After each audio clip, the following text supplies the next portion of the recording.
Snoring இல்லை obstructive sleep ஆப்னியாவுக்கு tongue tie கூட ஒரு ரீசனாக இருக்கலாம் அப்படின்னு உங்களுக்கு தெரியுமா?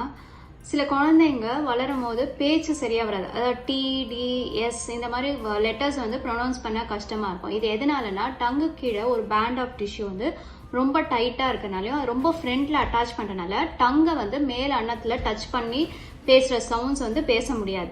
ஸோ அவங்களுக்கு ஸ்பீச் டிஃபிகல்ட்டிஸ் மட்டும் இல்லாமல் நைட் டைமில் வந்து டங் மொபிலிட்டி இல்லாதனால டங் பின்னாடி போய் ஏர்வேவ் அப்ஸ்ட்ரக்ட் ஆகிறதுனால ஸ்னோரிங்கும் ஸ்லீப் ஆப்னியா வருது. இது நான் ஸ்னோரிங் அண்ட் ஸ்லீப் ஆப்னியா இருக்கனால எக்ஸசிவ் டே டைம் ஸ்லீப்பினஸ், டல்லாக இருக்கிறது, இல்லை மெமரி இல்லாமல் இருக்கிறது, கான்சன்ட்ரேஷன் இல்லாமல் இருக்கிறது, இல்லை ஹைப்பர் ஆக்டிவாக இருக்கிறது, இந்த மாதிரி சிம்டம்ஸ்லாம் இருக்கலாம். நான் ஏற்கனவே சொல்லியிருந்தேன். இப்போ உங்கள் குழந்தைங்களுக்கோ இல்லை உங்களுக்கோ டங் டை இருக்கான்னு சிம்பிளாக எப்படி டெஸ்ட் பண்ணுறதுன்னா, நல்லா வாயை ஓப்பன் பண்ணிவிட்டு டங்கை வந்து மேலே இருக்க பல்லோட டிப்பில் டச் பண்ணுங்கள். இப்படி டச் பண்ணும் போது வாயை க்ளோஸ் பண்ணாமல் உங்களால் வாயை ஃபுல் ஓப்பன்லேயே டச் பண்ண முடியும். சில பேரால் வாயை க்ளோஸ் பண்ணாதான் டச் பண்ண முடியும். ஸோ அந்த மாதிரி இருக்கிறவங்களுக்கு டங் டை இருக்குன்னு தெரியுது.